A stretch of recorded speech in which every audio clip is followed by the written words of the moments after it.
તો આજનો આપણો ટોપિક છે વેક્યુમ ડિલિવરી. તો આના અંદર પહેલા તો તમને હું કહી દઉં વેક્યુમ ડિલિવરી શું છે. મીન્સ કે આના અંદર શું કહે છે, આપણે જે વેક્યુમ કપ હોય છે એનાથી આપણે શું કરીએ છીએ, ડિલિવરી કરીએ છીએ. આના અંદર સમજવા માટે એક એક્ઝામ્પલ કહું કે તમે 3DS મૂવી દેખ્યું છે, એના અંદર જે લાસ્ટ સીનના અંદર જે વેક્યુમ ડિલિવરી કરવામાં આવે છે એ આ જ પ્રોસિજર હતી. તો આજે સમજીએ કઈ રીતના કઈ વસ્તુ હોય છે. તો ફર્સ્ટ ડેફિનેશન સમજીએ કે વેક્યુમ ડિલિવરી કોને કહેવાય. તો વેક્યુમ ડિલિવરી શું છે કે ઓપરેટિવ વધારાના ડિલિવરી છે. એના અંદર શું કરીએ છીએ, જે વેક્યુમ કપ હોય છે, જે વેક્યુમ કપ આવે છે એ કે આપણે કહીએ છીએ કે ફિટરનું હેડ હોય ત્યાં શું કરીએ છીએ, એપ્લાય કરીએ અને નેગેટિવ પ્રેશરથી આપણે બેબીને શું કરીએ છીએ, બહાર નીકળે. તો આ એની વાત કરીએ ઇક્વિપમેન્ટ. તો ઇક્વિપમેન્ટ કયા કયા આપણે વેક્યુમ ડિલિવરીમાં જોશે. તો ફર્સ્ટ શું જોશે, વેક્યુમ કપ. મોસ્ટ ઇમ્પોર્ટન્ટ કે આપણે પહેલા શું જોઈએ, વેક્યુમ કપ છે, કારણ કે વેક્યુમ ડિલિવરી કરવાની છે. તો એના અંદર કયા કયા ટાઈપના કપ હોય છે, મેટલના હોય છે, પ્લાસ્ટિકના હોય છે અને સિલિકોનના કપ હોય છે. એના પછી શું છે, વેક્યુમ પંપ હોવો જોઈએ.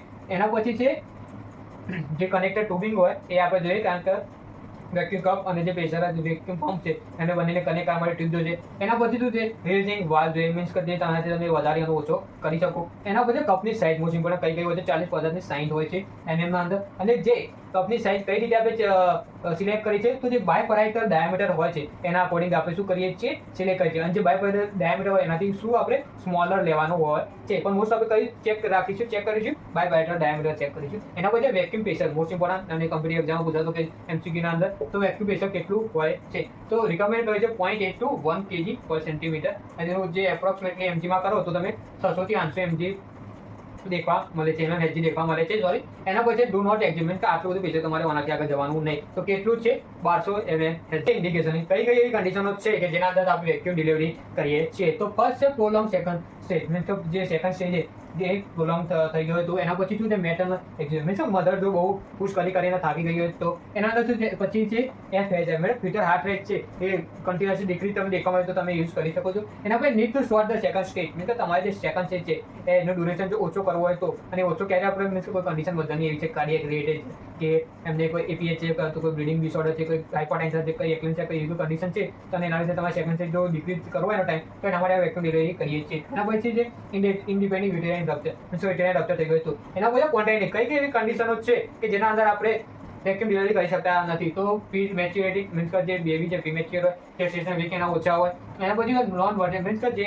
બેબીનું પોઝિશન છે એ વર્ટેક્સ ના હોય. તો એના પછી શું છે, ફીટલ બ્લીડિંગ ડિસઓર્ડર. મીન્સ કે ફીટલનો કોઈ બ્લીડિંગ ડિસઓર્ડર હોય. એના પછી સીપીટી. મોસ્ટ તમને દેખવા મળે છે તો કે સીપીટી તો તમને ખબર છે, સિમ્પલ પેલ્વિક ડિસઓર્ડર, કે પેલ્વિસની સાઇઝ ઓપન ના હોય તો. એના પછી ફેસ પ્રેઝન્ટેશન હોય તો. એના પછી અનએંગેજ હેડ, મીન્સ કે જે હેડ છે તે હજુ એંગેજ થયું નથી. તો એ વાત કઈ સ્ટેપની, તો કઈ રીતે આપણે પ્રોસેસ વેક્યુમ ડિલિવરી કરીએ છીએ. તો પહેલા મોસ્ટ ઇમ્પોર્ટન્ટ પ્રોસિજર કરતા હોય ત્યારે explain procedure and take consent. Most important વસ્તુ છે કે પહેલા એક્સપેન શું કરવાની, પ્રોસિજર કરવાની, એન્ડ એના પછી શું કે કન્સર્ન તમારા હોવો જોઈએ. એના પછી ensure the full dilation rupture membrane and vertex position હોવી જોઈએ. અને જે બેબી છે એ +2 ટેસ્ટન કરે તો એનાથી વધારે હોવું જોઈએ. આ વસ્તુ હોય તો તમે વેક્યુમ ડિલિવરી શો પ્રિફર કરી શકો છો. એના પછી એમટી બ્લેડર કરાવો. કોઈ પણ તમે ઓપરેટિવ પ્રોસિજર કરતા હોય તો મોસ્ટ ઇમ્પોર્ટન્ટ છે એમટી બ્લેડર. એના પછી select appropriate cup size. Means તમને આગળ મેં કીધી એ રીતે કપની સાઇઝ પ્રોપર તમારે સિલેક્ટ કરવી પડશે. એના પછી apply cup the flex point. Means કે કેટલા ફ્લેક્સ પોઈન્ટ છે કે આપણે શું કપ એપ્લાય કરીશું. એના પછી create vacuum up to 0.8 to 1 kg/cm²,